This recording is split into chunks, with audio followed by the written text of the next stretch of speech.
Welcome to another edition of the Sales and Marketing Power Hour with your host, Carol Morgan with Denim Marketing and Kimberly Mackey with New Home Solutions Consulting. People are going to still continue to come in, but in the interest of time, and they're still coming, I'm going to go ahead and share my screen and start to kick this off because as you can see, we got a full house today. So for everyone's favorite edition here of our Lasso Roundup. So let me share that screen and get us cranking. Did it work? Yeah. It's nice when technology works. worked. So I'm not used to that actually I happening. like the red bow. We have to tie the year up in a bow. It's mandatory. That's a good one. Yeah. Ms. Morgan? All right. For welcome, everybody. For all of you who are not yet on the Sales and Marketing Power Hour Facebook group, we cordially invite you to join us this holiday season and year-round. Come hang out with the cool kids. Keep the conversation going in between Sales and Marketing Power Hours. So please come find it and join. And sometimes we actually post serious stuff in there, but we also post silly stuff too. So and post, don't wait on me or Kimberly to say something. Feel free to post something. Please don't, because you might go serious. Days and days if you wait on us. Exactly. So, but yeah, please, I hope everybody will join. Carol, I'm going to let you keep going. I get to keep going. So I'm Carol Morgan, founder and president of Denim Marketing. We are 25 years old this month, this year, this whatever, I guess year, which I don't know how that happened because I just started the company, like yesterday. And if it's 25, I must be 36 still, right? So we do all things content. So quality content for blogging, public relations, social media. Email marketing. So if y'all need any help and are looking to make a change or add something to your mix for 2025, give me a shout. Back to you, Miss Kimberly, for the sales staying on the track. For sales staying on the track. Oh, I went too far. Yep. So you went too fast. Got off the track already this morning. So either I had too much caffeine or not enough. So for those of you who haven't joined us before, Carol and I do the Sales and Marketing Power Hour 6 times a year. So not a huge time commitment. But we like to do them live. We love it when you guys jump in and you chime in and ask your questions. So, and she and I always host these. We do them on alternating months, and I do head-to-head on the other months. So, I am Kimberly Mackey. My company is New Homes Solutions, and I am based out of Tampa, Florida. I'm not here a whole lot, but I'm based here.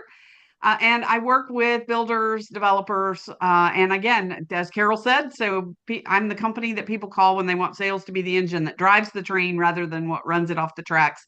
I go in and I make sure all the parts and pieces that you have everything, your KPIs, everything are in place, your CRMs, all your systems, so that you can drive consistent, persistent, and profitable sales.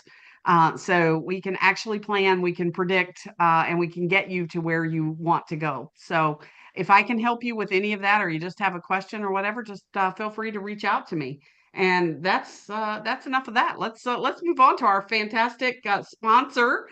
Corey, you want to take us off, and we'll let you go ahead and do your intro. But if you would also do the ECI Lasso definitely promo, they are our sponsors today. Thank you so much. Well, first of all, I just want to say I remember when I was a customer years ago and I would see Angela put this together when she was at Lasso. It was just a joy to watch this and learn from everyone that was always a panelist in this. So yes, we are ECI Software Solutions. We are super, super excited to be the sponsor for today's webinar. And I just think it's going to be a great resource for everyone that's in the industry. Brand new or seasoned, that you want to learn from people that have been here for a while, that have ideas and things that have worked. So yeah, we have a couple of different products like Lasso, Mark Systems, Love You, Insert Bolt. So if you have any questions, just reach out to me afterwards, but I'm just super excited to be a part of this year. And go ahead and keep us going, even though it's a little out of order, Corey. Tell us about you and your role at Lasso. Oh, yes, definitely. So I am the customer success manager at Lasso. In my past life, I was an online sales counselor for about 10 years, and I worked in different states in the country. And I love being an OSC, and I was very fluent in Lasso, so it's an easy transition to be here and help our customers understand how Lasso works and make their day-to-day life better while using our products. So just think of me as your Lasso person in the future. Fantastic. All right. And I nervously say this. Let's throw to David Hagan. I don't know what you're David, take it thinking. away. I mean, I will be honored to catch it. Thank you for that. Yeah, what a exciting day. I'm thrilled to be here. Like Corey, I'm a big fan. And yeah, it's really kind of surreal to be here. So so should I jump right in? Are we talking about No, you're just introducing yourself. So tell us about you and your company right now. Oh, my name is David Hagan. The company is Sales Uncomplicated. So we do, we work with builders really all over the country with a focus on sales training and sales consulting. And I am absolutely over the moon about being here today. And I promise Kimberly and Carol to be on my best behavior. I don't know if that is even possible, but thank you for promising that, David. Well, it's my best. We love you, David. Yeah. It's my best behavior. Your best behavior. All right. With that, Leah, you want to introduce yourself? Sure. I'm Leah Fellows. I'm the only one that followed the instructions and wore antlers or something holiday-ish. I have a green on. My company is Blue Gypsy Inc. And I have actually, it's going to be my 15-year anniversary of Blue Gypsy and 10 years of doing online sales counselor training in the building industry. So I do everything OSC related, from audits, from helping people grow their programs, improve their programs, strategy, consulting, coaching, training, hiring OSCs. And so that's what I do. So, obviously I love Corey because she's one of those OGs that had done it for so long. And that's me. I'll be on my best behavior as well. Oh, please. Yeah, please do. We were worried. Ralph. Ralph, first time, long time listener, first time caller, right? I'm just going to say I'm not going to be on my best behavior. That just doesn't sound fun. I like it. Like, come on, let's go, right? No, but yeah, no, thank you for having me. My name is Ralph Williams with Sales Solve Everything. We're just about to have our 13th year anniversary. And we train sales for home builders all across the country, and we do interim sales management for smaller companies in between when they're looking for the next sales manager. We fill in for that, and we do online sales training, all kinds of good stuff. And we have a sales academy that we do about 4 times a year. So we've celebrated now 2,500 people through that academy. So it's pretty exciting. I'm glad to be here. Thanks for having me. Excellent. Glad to have you here, Ralph. Abby, you want to go next? Sure. Hey, everybody. I am so excited to be here amongst all of these greats. This is an honor to be here for my first session. I am a director of sales for Stanley Martin Homes. I'm based out of Charlotte, North Carolina. I want to say I'm like an industry vet now. I'm 20 years next year, which is just insane. Yeah, 20 years. And just absolutely love home building, love the sales side, can't get enough of it. I also host my own podcast, and I'm a huge advocate for women in our industry and hoping to help support them. We need more people, but we need more ladies, especially.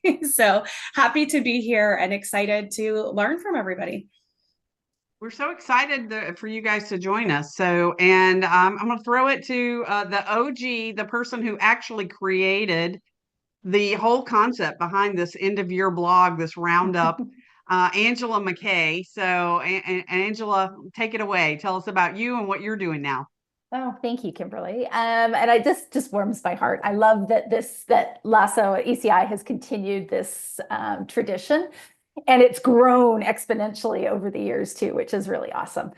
So I am with ONeil Interactive. We build high-performing websites for builders, exclusively for builders. I've been in the industry for, I think it's 17, 18 years. And I am on the West Coast. I think I might be the only West Coaster on this on here, but I am in Vancouver, Canada. So the Canadian contingency. And thank you for having me. I'm honored. Well, we're thrilled to have you. And I guess pre-show, we were all bantering and trying to remember how many years the Lasso Roundup has gone on. And what did you decide, 2014 or 2015? I think it was 2014 or So 2015. It used to just 2014. be That's one blog crazy. post. It used to just be Right. one, and I think there were maybe about 10 or 12 entries. Carol, Kimberly, Ralph, I think you all are OG contributors. So we've been doing it a long time. Yeah. Well, I noticed this year that Lasso, and maybe they've added it prior to this year, but I noticed there's one for operations too, which is cool. So there's Yes, sales, yeah. marketing, operations, and there may be others, but yeah, kind of I cool. think that was added a few years ago. So I We need think, Dan. Dan's bringing it home Dan, for us last today. but not least, Dan, tell us about yourself. Yeah, hi, I'm Dan Bridenstine. So I'm the digital director at Group 2, marketing and strategic partner for home builders across the US. Been around since 1969. So I've been doing marketing, sales, lead gen for about 16 years now, home building, more in the last 6 to 7 years in general, whether that's, home buildings themselves or things that people do to add on to their homes later on. So it's been fun.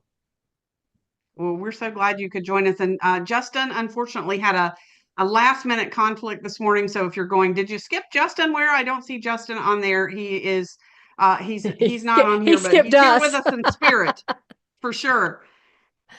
So, all right. So Carol, you want to kick us off here, and let's get into the meat here today. I can kick us off, and we're gonna kick us off with our OG. So I'm going to start with Angela.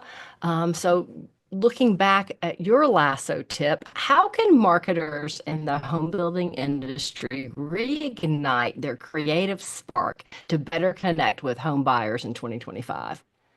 Okay. Well, thank you, Carol. And I love that I get to go first. Because I also kind of feel like I love that it's creative spark.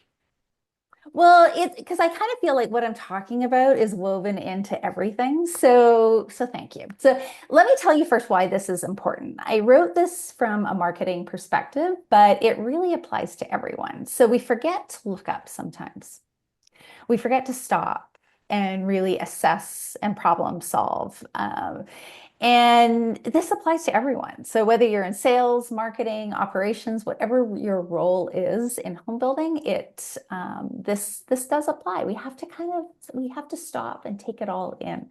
And it's easy to get stuck in routines and lose our spark. So I feel it. So it's kind of, 2024, and in fact, the last few years, you could kind of say haven't been the easiest of years, right? So I'm sure I'm sure some of you can relate to that. So in the blog posts, because there's 3 of them, there are lots of tips about brand and customer experience and differentiation. Creativity is the antidote. So it will help us stay relevant, be successful, and innovate, and really to stand out in a competitive market. But it's not just about design or illustrations, it's thinking outside the box and generating new ideas, solving problems. So it's about having an open mind, being curious, and willing to experiment. And it's not just a spontaneous, I was trying to get effects going, but I can't do it. I don't know why. I guess it's, David, you can do my effects for me. It's not just a spontaneous burst of inspiration. There we go. It can be built through habit and practice. So think of it as a muscle that you can build. So we go to the gym to build out our fitness and to build our muscles. So think of that. Think of creativity as something that we can build on. It's a skill that we can expand on. So how do you reignite it? And first of all, we have to work on yourself. So open your mind, be willing to absorb new ideas, read books, listen to podcasts, and both within the industry as well as outside. So it just helps to refresh your thinking and spark new ideas. I do some of my best thinking while I'm out for a walk or on a run with no earbuds. So, just allow yourself to think. But you also want to collaborate as a team. So creativity thrives in a team setting. So think about your own work environment and think about the culture that you have and that you're creating within your organization. Are you allowing those brainstorming sessions? And don't be afraid to throw out ideas, no matter how out there they may seem. And our best ideas come from collaboration. And when I'm talking about collaborating as a team, I'm not just thinking like within your marketing team or within your sales team. Bring others from within your organization, bring them all together, share ideas. Sales and marketing, we've been saying this for years, should be working together and solving problems together. Schedule the time for creativity as well. So this is really important. It's not something that's going to happen by accident. And if you don't prioritize it and schedule it into your calendar, it's simply not going to happen. So set aside time to think, explore, and be curious.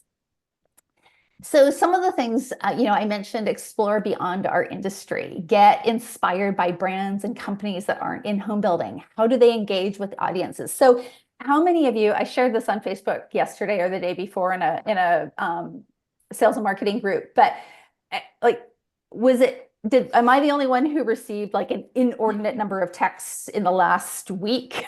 Like more this year from retailers, than ever before. But what I put on my marketing hat and I really looked at what made me engage, what annoyed me, what was important. Having your name in the text message is important. I discovered that many retailers don't put their name in the text message. So, just look at ways that you can learn from the information from the brands that you follow and interact with and understand what those triggers are and they can help you share and shape how we engage with homebuyers. Keep an open mind and ask questions. So don't just accept things the way they are. Ask why, how, and what if. And Brittany Horner from Mitchell Homes is on this call. I saw her and she has done a fabulous job from a content creation of just, answering questions that home buyers may have. Her video content, I encourage you to go to the website. She's really building up that video content of, your questions about how and why we do things or how and why your company does things. I bet your buyers are asking the same questions. Experiment and embrace failure. So it's not going to be, you're not going to get everything right out of the gate in your first try. It's about experimenting. And I'll give you an example, a personal example. My goal is to read more. It's kind of a basic sort of, I'm going to say lame goal because don't we all want to read more, right?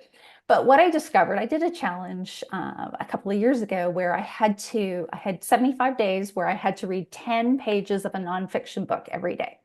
Seems simple, right? I failed.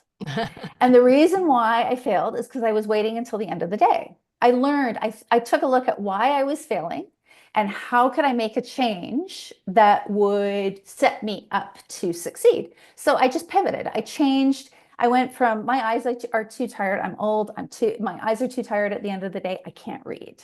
So what I did was I read in the morning, and it was the first thing I did in the morning. So think about, embrace those moments and think about what you can do to see success. So our creative muscle is what sets us apart. And it's what allows us to stand out and build deeper connections with our buyers and really stay ahead of the competition. The future is built from creativity, so let's include it in the foundation of our success. I love that, Angela. That was good. I totally love that. And I find that our industry tends to look within. Right. Way more than perhaps other industries. And we're always, what is my competition doing? What's this builder doing? What's that builder doing? And really some of the best posts that I've seen, some of the most engagement that I've seen comes when people do something just out of the box, just crazy out of the box. Yeah.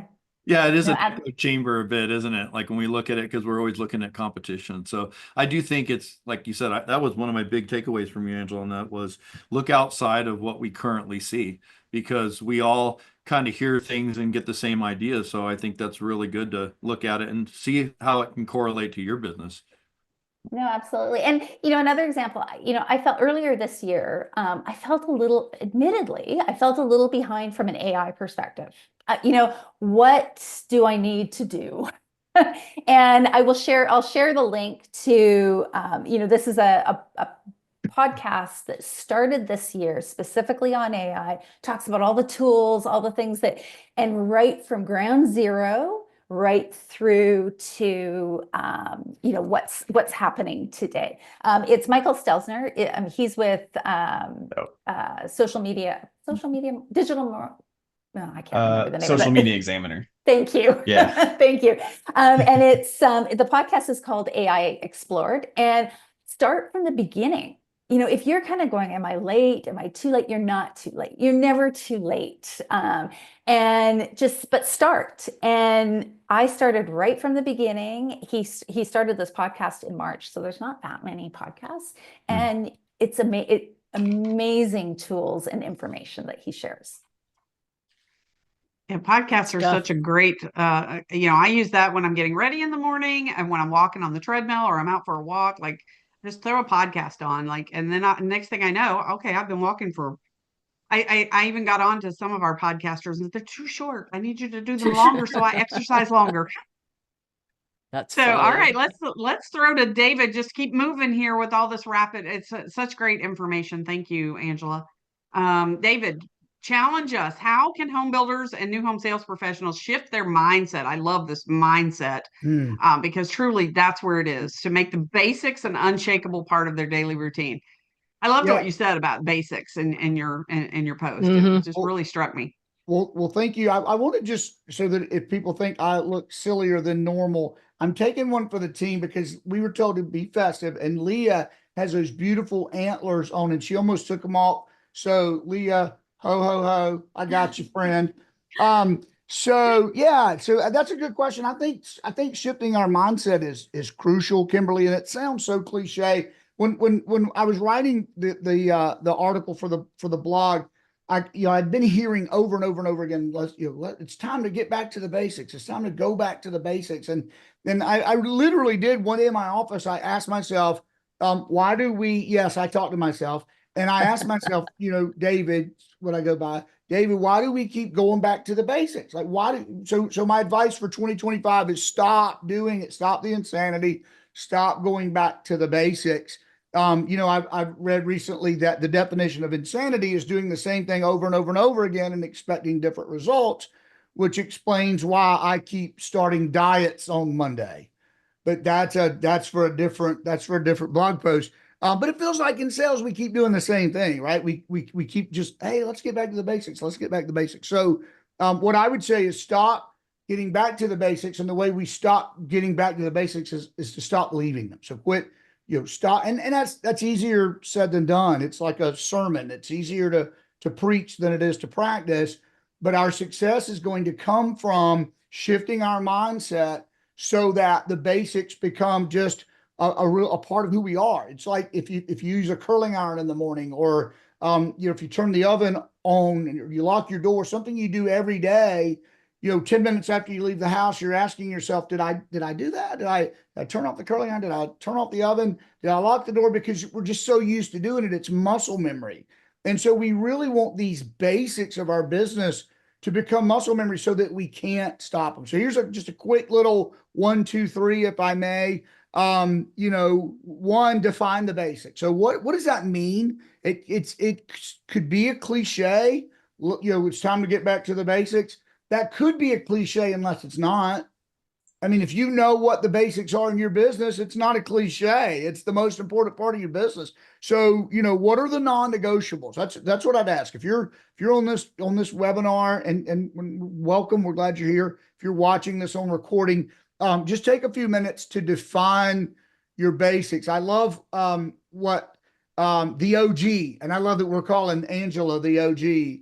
I love what Angela said about scheduling time for creativity. We spend so much time working in our business that we don't spend a lot of time working on our business. And if we don't schedule time to work on our business, so it's creativity time, it's planning time. So take some time this week, whether it's 20 minutes, an hour, take some time this week.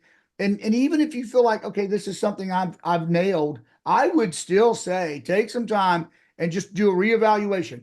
Are the basics, as I understand them, still the basics? So what are your non-negotiables in your day-to-day work? And for new home sales, Kimberly, I think we would all agree that it's, these non-negotiables include prospecting, follow-up, CRM usage, Corey, delivering exceptional customer service, customer experience, and then mastering product knowledge and process knowledge. So that would be my first step would be, understand what your basics are and define them. I'm pen and paper. I'm old fashioned because I'm old.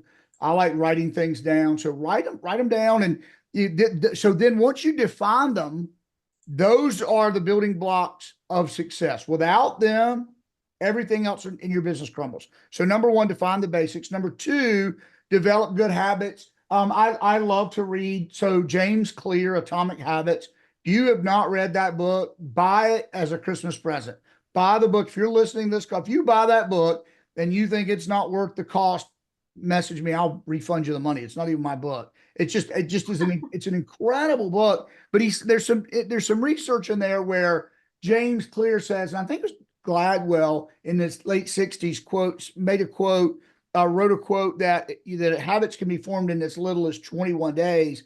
And James Clear says that we kind of took that quote and we developed this misnomer that says it takes 21 days to create a habit. That's not true. That's never been true.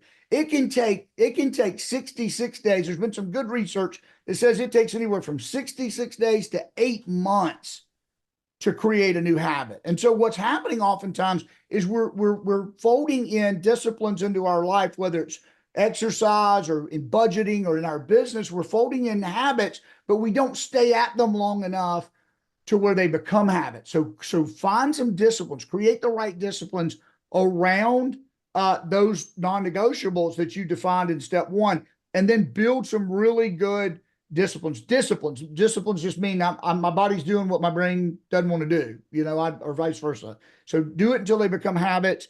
Commit to the basics over the long haul, and those manageable routines will stick. You'll begin to stick to them. Don't just give up because it feels hard or awkward. And then number three, and quickly, then you got to measure up. You got to stay accountable. So we have to measure what we're doing. So when we define our basics, we create some disciplines, daily disciplines around those things that are non-negotiable to our business. Then we've got to measure up. We've got to make, so when we're spending that time working in our business, some of that's going to be analyzing, or in sales, or my conversion rates where they need to be. In marketing, am I getting the impressions? Am I getting the sessions? Am I getting the conversions there that I need to get? I read recently in war that one of the greatest elements in war is the element of surprise. That smaller armies have often been able to beat not just larger armies, but armies that are multiplied times bigger because they have the element of surprise, and they're able to effectively, execute on the element of surprise. Well, just think that sometimes our greatest enemy in our business is surprise, the things that we don't know that are happening. And so what we want to do to be victorious, if I may, is we want to eliminate any kind of surprises. And the way we do that is constant examination. So measuring results. And then I would just say, let's stop getting back to the basics. Instead, let's make them such a part of our daily routines, if you will. Habits can be a good thing so that we never have to get back to them again. And so again, my advice for 2025, stop going back to the basics. Love it. 100%. Measure it. Measure it. And David, measure. Well, I didn't just. When we talk about the basics, one of the things that you said, I think you want to even go farther, which I think you would agree, is we don't do them long enough. Like you said, we're almost like 3 feet from gold. Yeah. So it's like we don't do them long enough until they work. And so if we don't ever see it work, like we stop before it actually has success for us, right, then we think it's BS, right? But right, when we actually do it and then it works, to me, that's when you actually own it, because you see the benefit from it.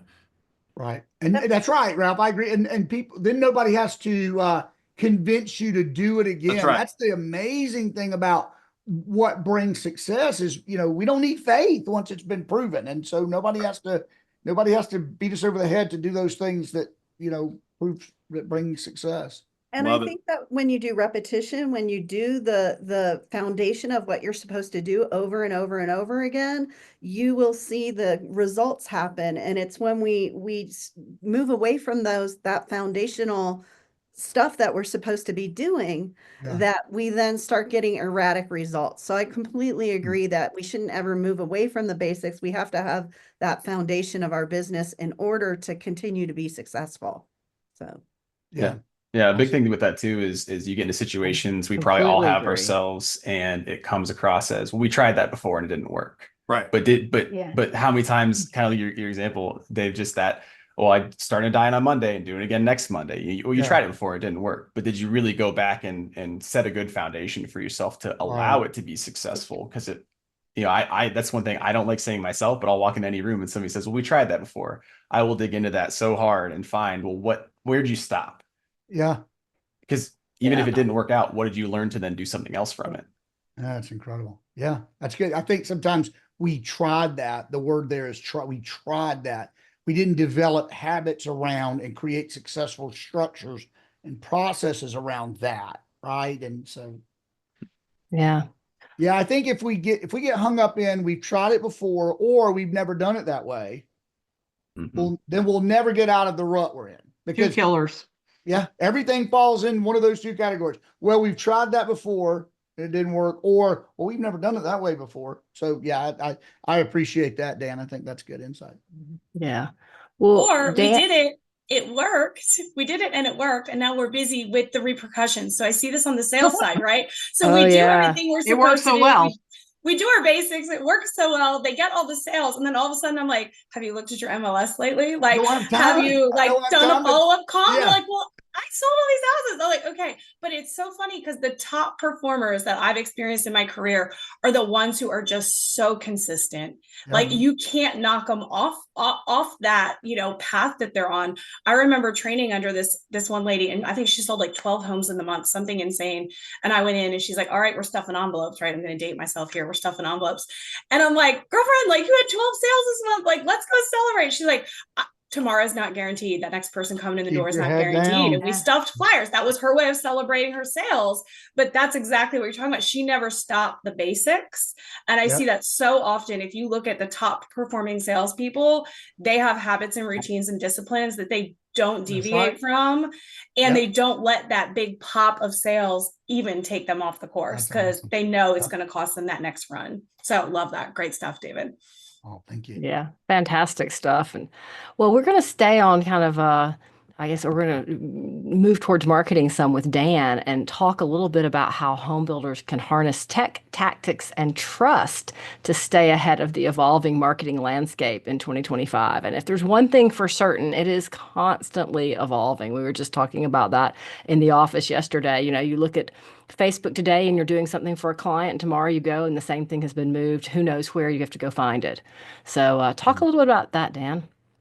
Yeah, it's almost kind of piggybacks on the going back to your basics with all the changes that we have. We've got FTC's doing things, third-party tracking pieces as far as data goes is all kind of up in the air constantly.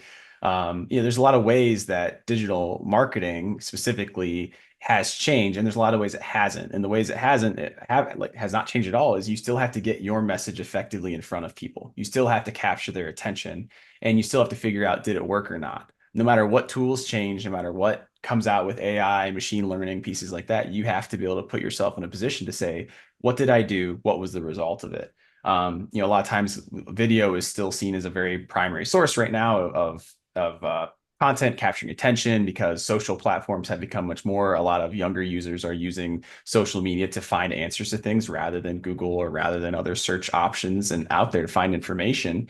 But if you look at your reporting or other pieces behind that tactically, you could have a video that people watch for 7 seconds and one that they watch for 10. You just look at that and you say, oh, well, they watched it for 3 more seconds. It's clearly a better ad. It was clearly a better piece. The content was better, whatever the case may be. But if you go and look at those videos themselves or that creative, Well, maybe the 7-second one had more information up front, and they only needed 7 seconds to reach out to you or to get more information or to find a way to contact you and interact. And maybe the 10-second video where they watched it for 10, it was just a lengthy intro and it's just a logo, some flashy colors, and then they move on. You didn't give them any value. And that's kind of what it comes down to for that, between combining that tech, are you using video, are you using machine learning, are you using smart campaigns? What are you doing and what platforms are you doing it on?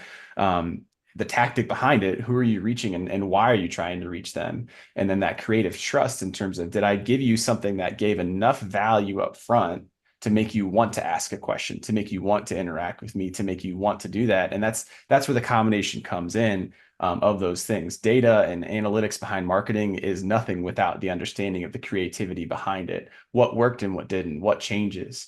There are other places you can use. There's tools like Google Trends. That's a public piece of information Google puts out there, and you can see how often and in what areas people search for topics, ideas, things like that. It covers the whole US. You can look at DMA and city regions. It's a really great source of information to understand what's happening, but you still have to kind of parse through it for yourself. AI, I did some research yesterday for some content, and Google has that AI overview piece now in almost every one of their searches. Well, the top 3 listed links that are on the side, if I went and plugged them into some ranking tools, they don't rank high. Those pieces of content ranked 30, 40, 50 spot in Google out of 100. You're looking at page 5, since we're back to pages now. Thanks, Google. But you'll never see that. But then Google recommended it as the top option. But the top 3 pieces in search didn't show up at all. They had no reference links, nothing like that. So it really comes down to the marketing professional, these people here in this room, are you asking the question?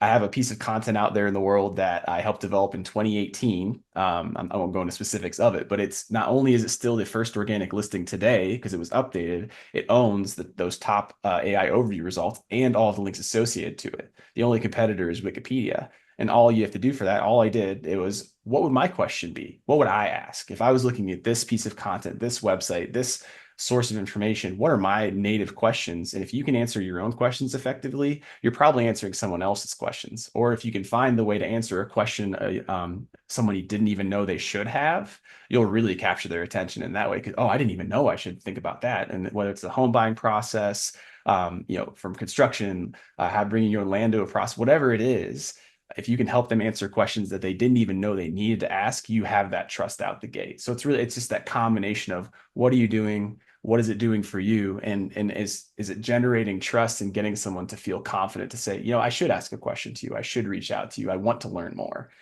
Just kind of rounds out that next step. And that's where a lot of this is heading for next year. It's customer centric. That's the part that we miss. So when you really start thinking of things through the lens of the customer, it's amazing how much changes.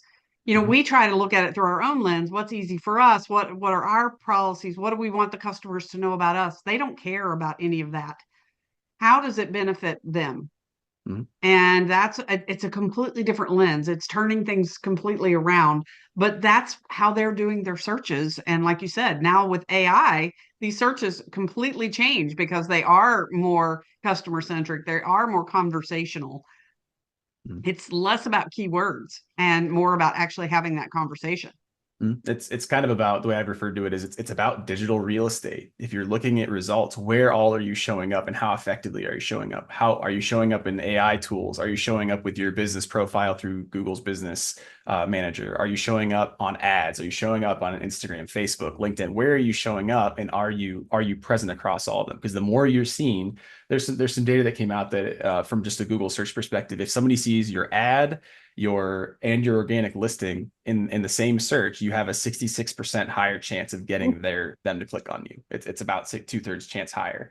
But if they don't, and then add in the business profile, add in a map pin listing, add in those local pieces that help build up a business around a community as far as home buyers, sales, that whatever the perspective is you're taking from that, own that digital real estate, because that'll help you generate more trust. And that's the biggest signal. I think I've pulled some data from local pieces, and anybody, if you're below a 4-star rating on, pick a platform and they see you have about a 50-50 shot of them just not even wanting to consider you at all. That's you're out of the conversation if you're at below 4 stars almost immediately for most people. And it's just, you have to combine all those factors together. That's And great again, if you're insight. focused on the customer, that's going to get you there. All right, to keep us on track here, I'm going to quickly, we could do a whole thing on that, but let's move on. Ralph, you are addressing the elephant in the room. So how do we help people who are in that locked in effect, or who are just so focused on interest rates that they can't see anything else? So walk us through it. I think the first thing from our standpoint as sales professionals, we have to realize it's real. Like, I think it's a real thing. We can't just pretend that if we had a better mindset or if we did these things that the interest rate issues and payment issues go away, right? They're there. And so just to give you a couple little facts about the lock-in effect right now, 85% of mortgages are below 6%. 60%, almost 62% are below 4.5%. And the average spread from like where we are now till that average is almost 3% right now. So you have a 3% spread on what interest rates are and what their rate is. And that's just too big of a gap. So, we talked earlier about how to, we do different things and then we don't see the result. Well, I think we all tried from the sales side, the marketing side, to bridge that gap and buy down rates, right? We all saw the 3-2-1 buy downs but it was so expensive, right? And so we went to this part in the market where it was too expensive, so we didn't do it. We would just offer like a number. And then for that little time when we had that first little 50 basis points blip and rates did kind of go down, we went to around 6, and so, or 6.25, 6.5. So builders were able to basically buy down those rates with 6% and then do a forward commitment. And so it would do a fixed rate under 5%. And that's when you actually saw it work. You didn't see it really work with the gimmicky, hey, 2-1 buy down and do 5. They were all like, no, that it didn't really have the effect. And so when we did see that little shift in the market, it did work for about 3 weeks. and then the rate went back up. And so everybody had to change and be flexible with what they did, because instead of paying maybe 6% as a seller and concessions 8%, now they're at 10 or 12%, which is undoable, right? So everybody had to switch their websites and go back to a number. But I do think going forward, I do think we will see a trickle down. And so to me, this year, the year of 2025, will be about using a fixed buy down and being creative enough, because as home builders, we actually have the advantage over the resale market, in my opinion, that we can use different dollars in different ways that the sellers, the typical sellers of resale, will not be able to, or they're not knowledgeable enough or don't know how to. So I think we will have an advantage. Right now, and here's the other thing, rates, everything's crazy right now. Of the top 50 metroplexes, MSAs, everywhere is cheaper right now to actually rent versus buy with the current interest rates. So how do we take either first-time home buyers or buyers that are, currently locked in at 4% or 4.5%? We have to make that gap smaller.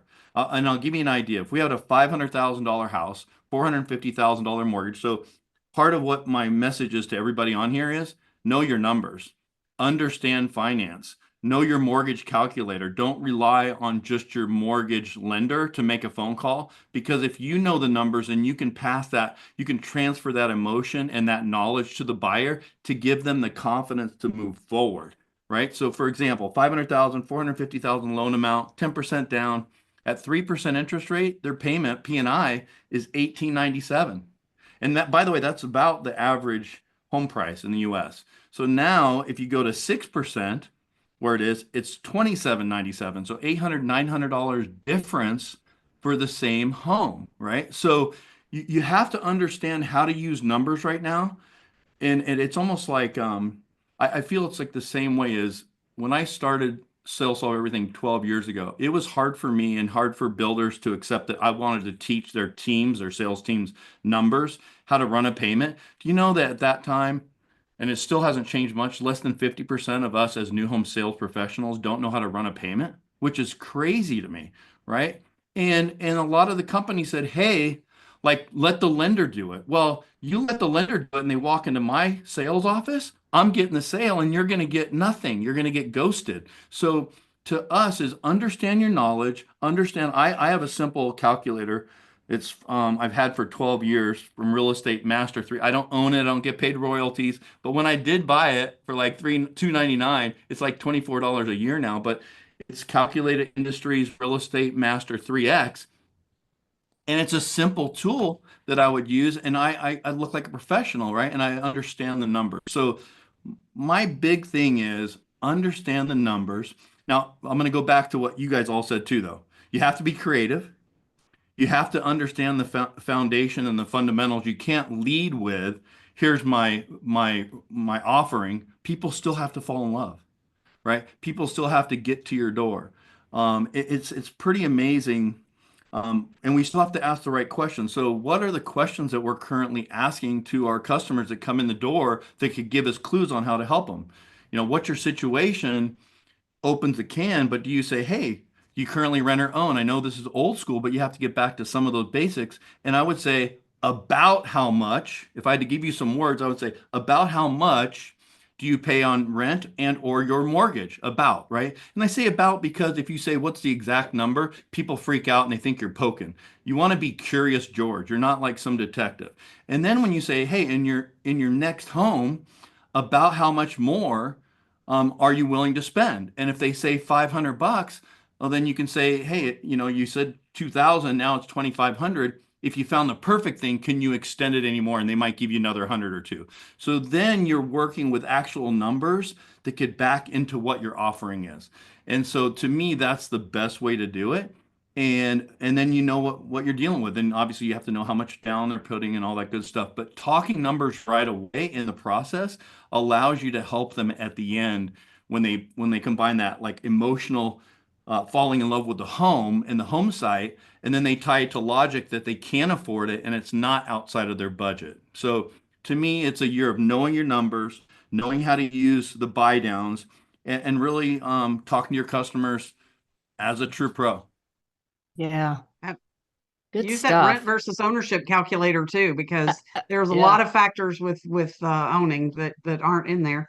I want to give you one more thing to think about, maybe chew on. So think about this. So if you were a salesperson right now, because I could show you guys, and maybe that's a time for another session because I could go on and on about this. But if you were a salesperson and your payment was $200 more a month than you wanted it to be, like based on the current situation, and then you just had average appreciation of 3 or 4% over the next 5-6 years, do you know what the equation really is? The equation is you give me $200 a month for your house, more than you want to spend, but every month the house gives me back $1,200 in appreciation and equity.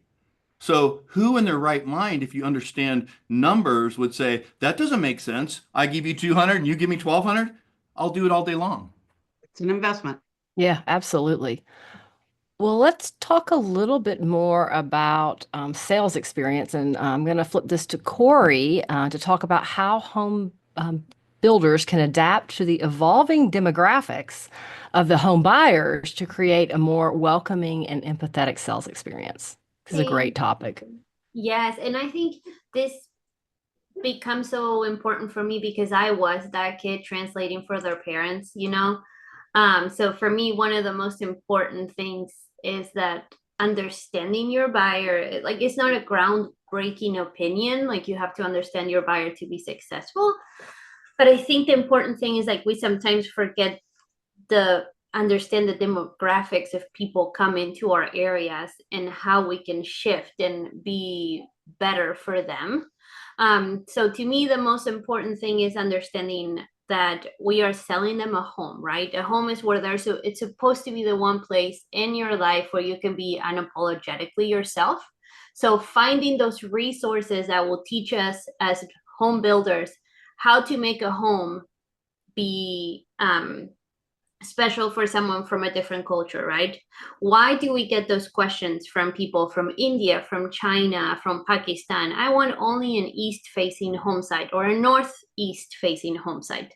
And research is going to come hand in hand with that. There is so much out there that can teach us why they're asking those hard questions and they have those specific needs, so we can understand and then teach our sales teams why that's important. And not just our sales teams, right? Because they're the first ones that are going to get that objection, right? They're gonna be the first ones to hear, I only need a east-facing home site.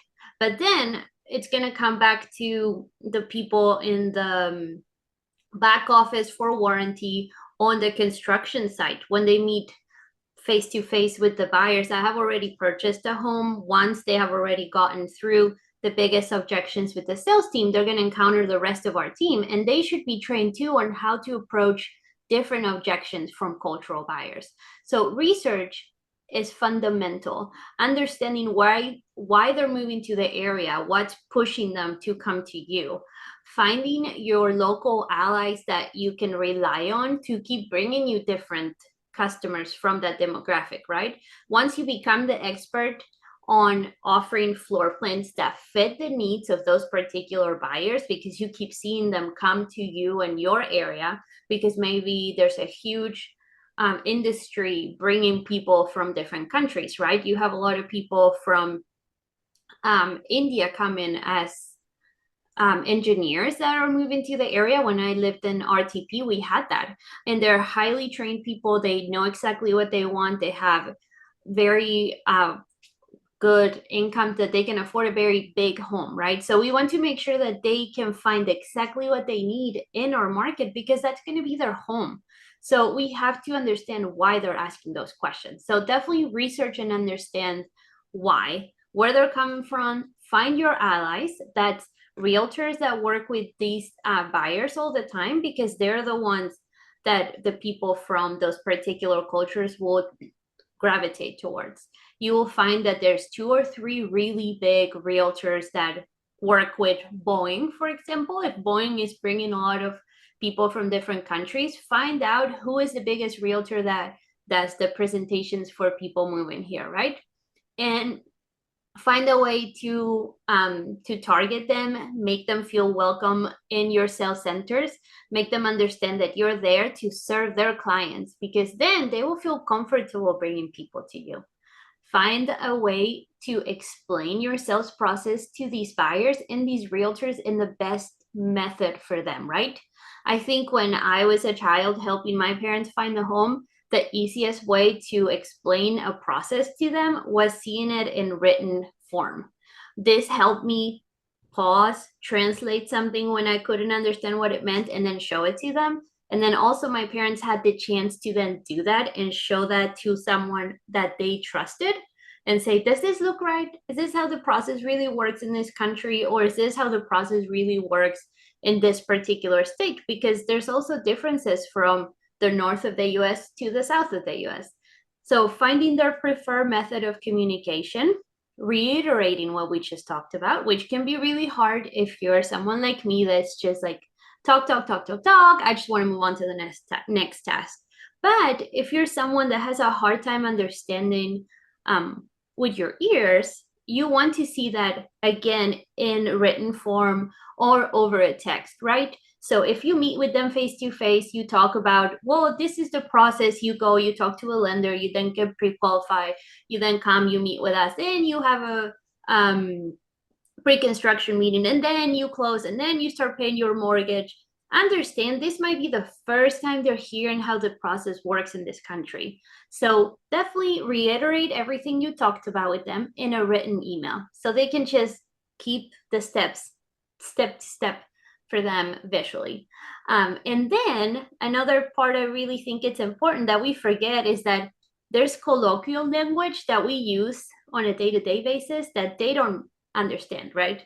I saw that happen to me all the time when I was a kid in Italy, and people my age would be talking Italian that I didn't learn in school, right? With certain words that I had no idea what they meant, so I couldn't keep up. Imagine if I was buying a home and someone from the South said something that I had no idea what they meant, or someone from the Midwest and something that was very part of their like the culture of the Midwest, right?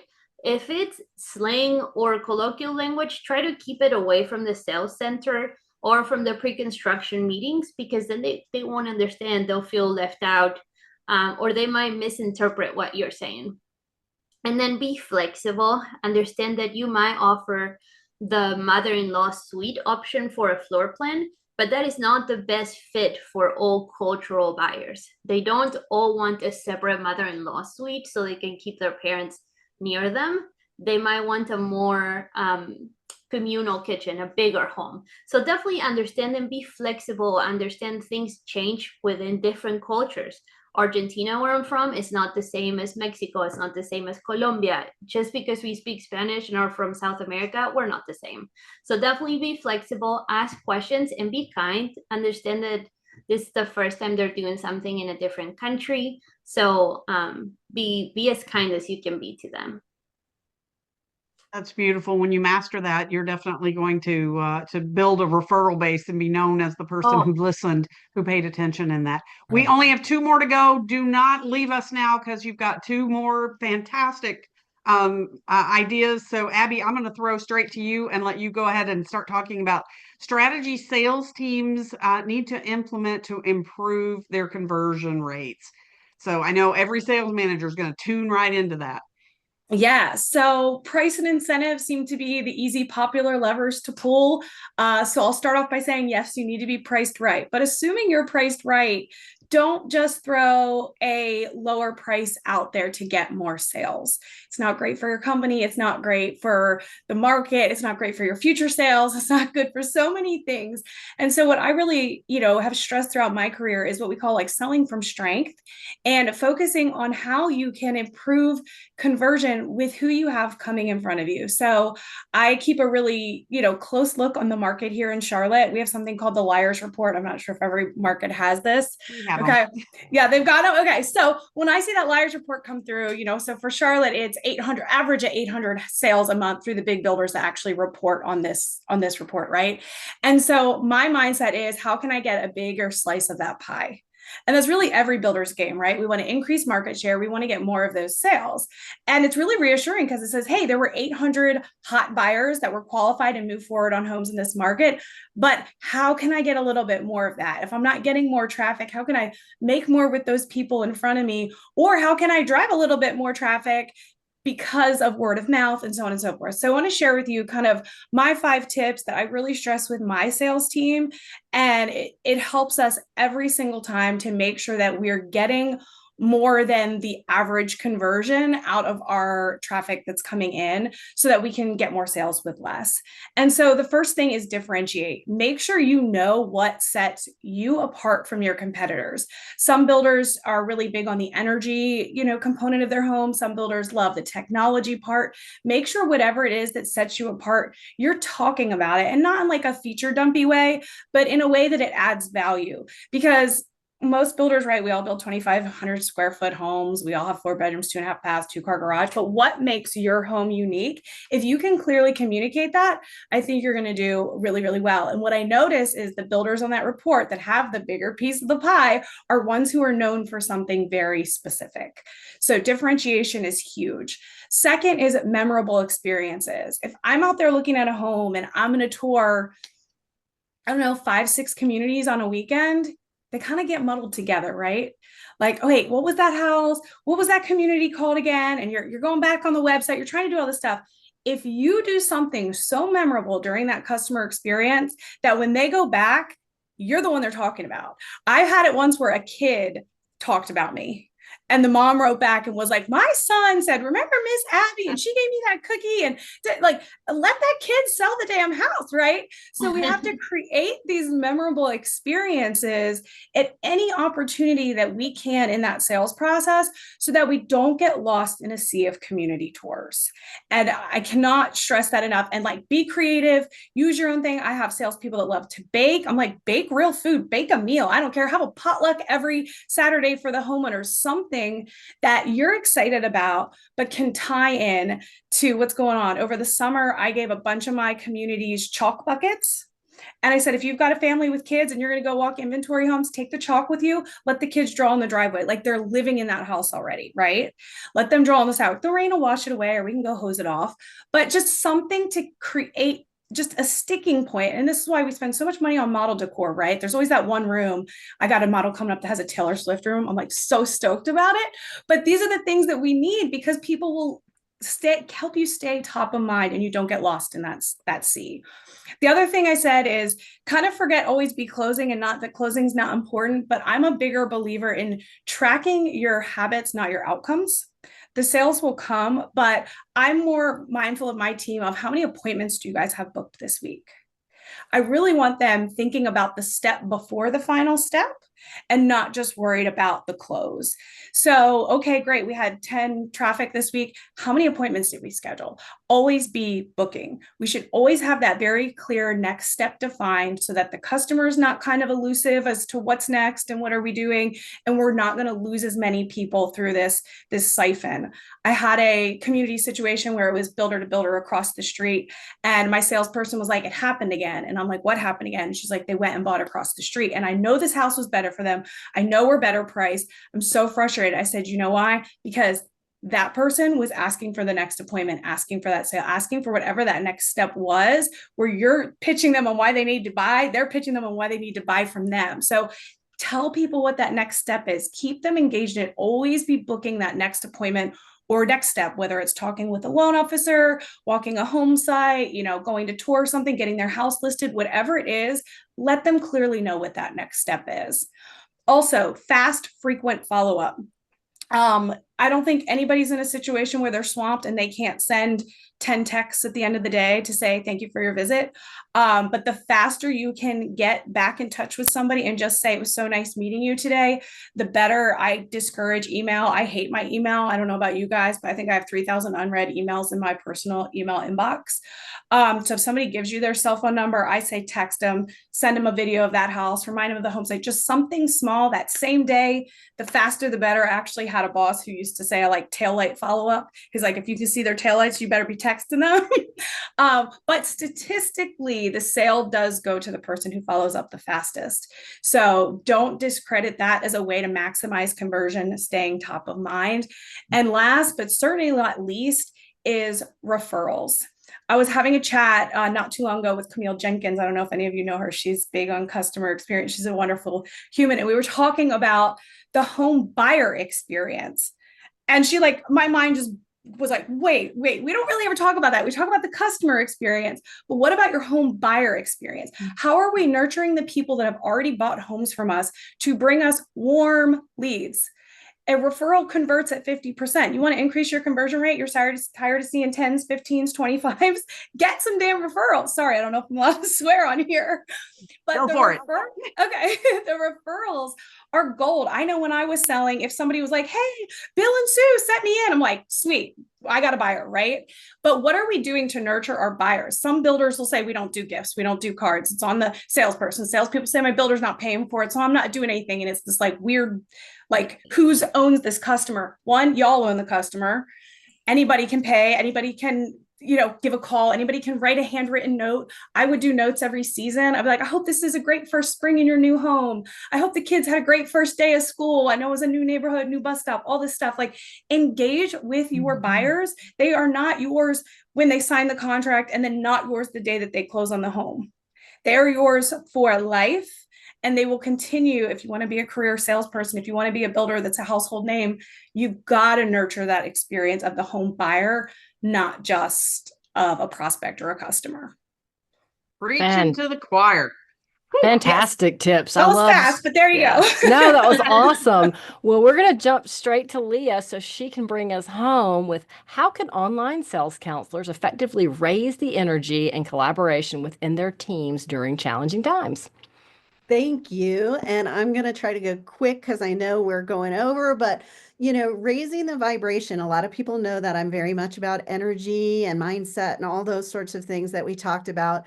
And one of the things that I've noticed, especially near this tail end of the year, and one of the reasons why I wrote this, is a lot of people were reaching out to me. There were a lot of disgruntled employees, a lot of stress going on. We weren't hitting our goals. We weren't generating enough leads. What are we doing? How are we doing this? And I could just feel this negative vibration coming off of people that were contacting me. And some of them were ready to quit their jobs, ready to throw in the towel.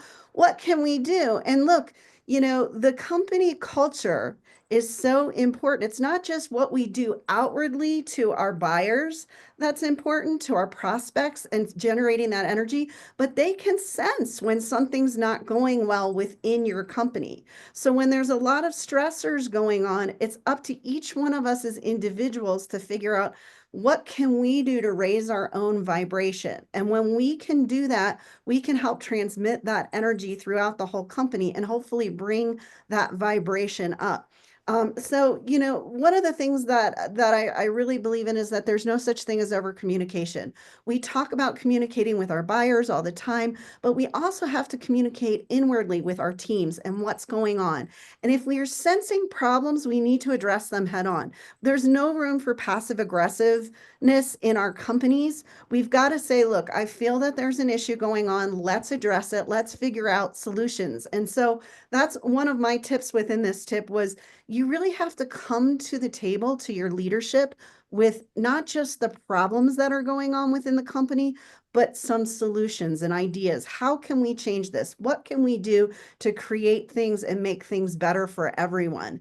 You know, part of that comes with collaboration, right? Collaborating with your marketing teams, collaborating with your sales teams, but also collaborating with your leadership. Look, the OSC especially sits at that seat. If we were a Venn diagram, we're in the middle of everything. Everything touches because it's the first point of contact for a lot of people. I mean, with over almost 100% of people beginning their search online, if you have online sales counselors, they're going to be one of the first people that is in touch with your buyers. So if those people are unhappy and if those people are feeling stressed and pressured, that's going to create a vibration that goes out to the universe. So as leaders, we have to be aware of what's going on within our company. But as OSCs, we also have to take a step back. When we feel stress and pressure, we've got to look at where it's coming from and figure out how to fix it. So if it means talking with your leadership, collaborating with your partnerships, and really putting out ideas and solutions,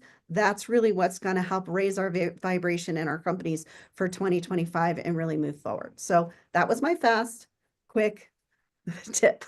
That was amazing. I can't believe you said all of that in That was 5 amazing. minutes. That was good. You put me at the end because you know I talk fast. So I want to thank everybody. I know we've gone long today, but man, wow. Great. Thank you. And thank you to this amazing group. Please read the rest of the blogs. Reach out to any of us if we can help you at all. If anything touched you or you have more questions, of course, I will get all of that out in the show notes and information that'll be out within the next 48 hours or so to all of you. And have an amazing rest of the year. You guys have got this. So, and we'll see you. Carol and I will be back in 2025 with more Sales and Marketing Power Hour. So thanks again.